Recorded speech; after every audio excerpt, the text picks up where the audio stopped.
Halo Malaysia, selamat pagi, salam sejahtera Malaysia. Malaysia kita punya, cintai Malaysiaku, kita jaga kita. Sebelum kita mulakan berita hangat pada hari ini, untuk anda yang baru pertama kali, silalah untuk sudi tekan butang subscribe, like dan share. Sila juga tinggalkan komen anda kerana setiap komen anda amatlah dihargai. Berita hangat hari ini daripada channel ini, Denyut nadi suara rakyat bergema terus-menerus di dalam channel ini.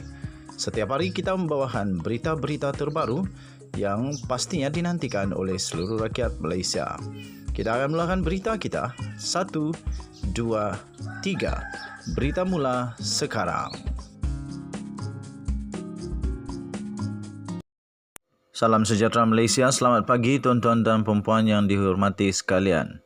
Sekali lagi, berita dipetik daripada Shahbudin.com.net bertarikh 7 Oktober 2022. Bertajuk BN lebih mudah menang jika PRU15 diadakan selepas kes Mahkamah Zahid Hamidi diputuskan. Berita penuh, setelah semalam masih tiada ketentuan bila Parlimen akan dibubarkan. Ini menjadikan tarikh PRU15 bakal diadakan kekal sebagai misteri yang belum ada jawapan. Mengikut laporan media, isu pembubaran Parlimen tidak dibangkitkan dalam majlis menghadap kepada Seri Paduka Baginda yang di-Pertuan Agong oleh Perdana Menteri semalam. Begitupun, pelbagai kabar angin terus berlegar mengenai bila Parlimen akan dibubarkan. Berikutan, Ismail Sabri Yaakob terus mengadakan pertemuan dengan kepimpinan Top 5 UMNO sebaik selesai menghadap Agong itu. Ia memberi gambaran seolah-olah ada perbincangan lanjut dengan Perdana Menteri mengenai bila selepas ini Parlimen seharusnya dicadangkan untuk dibubarkan. Maklumat daripada UMNO menyebut keinginan parti itu cuma satu. PRU15 mesti diadakan tahun ini dan bukan tahun depan. Bila tarikhnya mungkin selepas Belanjawan 2023 dibentangkan, selepas ia diluluskan atau sebelum tiba musim tengkujuh sepenuhnya pada Disember nanti. Dalam hal ini diberitakan isu pembubaran Parlimen akan dipersembahkan oleh Ismail Sabri kepada Agong dalam majlis menghadap yang lain selepas ini. Namun, bilakah sebenarnya masa yang paling sesuai untuk Ismail Sabri harus membubarkan Parlimen bagi menjamin momentum kemenangan lebih memihak kepada BN? Sekarang ini, setelah Najib Razak dipenjarakan, isu lain yang masih mengotorkan nama UMNO ialah berikutan. Presiden UMNO sendiri iaitu Zahid Hamidi sendiri masih ada kes mahkamah yang belum selesai. Meski sudah dibebaskan daripada 40 pertuduhan yang berkaitan kes rasuah, projek visa luar negara dan kini kes tersebut sedang dirayu, beliau masih dalam proses membela diri. Daripada 47 pertuduhan amanah pecah amanah dan pengubahan wang haram dana Yayasan Akal Budi. Sebelum ini, mana-mana pemimpin UMNO yang dituduh di mahkamah, mereka dikehendaki melepaskan jawatannya agar nama baik UMNO tidak terpalit sama sekali dengan jenayah yang sedang dibicarakan itu.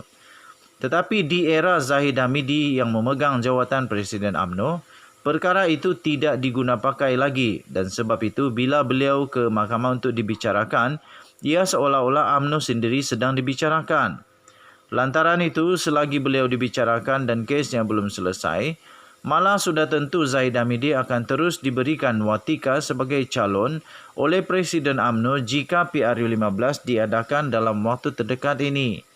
Mahu tidak mahu, ramai sebetulnya yang jadi sanksi untuk mengundi BN.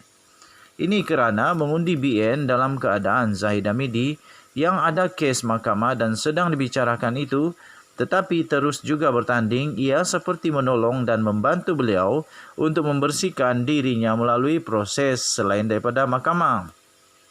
Dengan itu mengadakan PRU15 ketika kes Zahid Hamidi belum selesai, belum benar-benar menjamin BN mampu meraih kemenangan. Kemenangan hanya lebih selesa untuk dicapai oleh BN jika selepas ini kes beliau diputuskan oleh mahkamah. Ketika itu sekiranya Zahid Hamidi didapati bersalah, beliau bukan saja terlarang untuk bertanding, Bahkan UMNO boleh mendabik dada mempertahankan proses keadilan, meski dalam keadaan Perdana Menteri sendiri adalah daripada UMNO. Seterusnya, apabila PRU diadakan, UMNO tidak lagi terpalit dengan sebarang kekotoran. Jika Zahid Hamidi tidak bertanding, pihak pembangkang pun dengan sendirinya akan hilang sebahagian modal kempen mereka.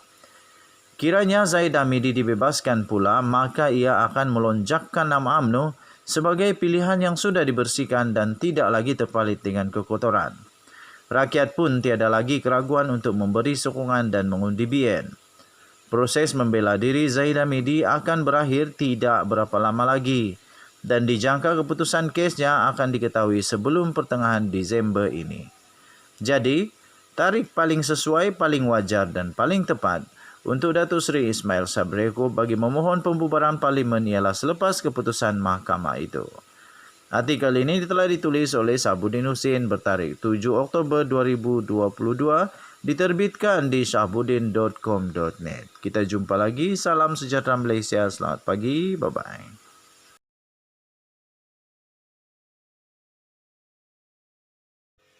Denyut nadi suara rakyat terus bergema di channel ini. Jangan lupa untuk tinggalkan komen anda. Apa pendapat anda? Adakah anda juga bersetuju dengan artikel daripada shahbuddin.com.net ini yang ditulis oleh Shahbuddin Hussein ini?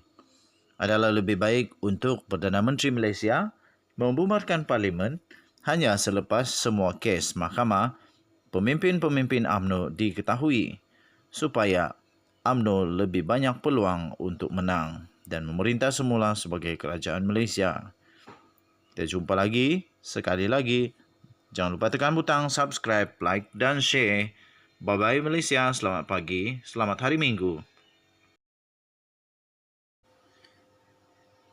Kita mendoakan semoga Tuhan menjaga Parti UMNO. Kita mendoakan semoga selepas ini UMNO akan terus bersih dan seterusnya UMNO akan bangkit semula sebagai Parti Melayu yang terhebat. Parti Melayu yang pernah menjadi legenda untuk negara Malaysia. Kita berdoa supaya politik negara Malaysia akan terus menjadi stabil, ekonomi akan menjadi lebih baik dan semua rakyat akan hidup makmur, aman damai dan sentosa sehingga selama-lamanya.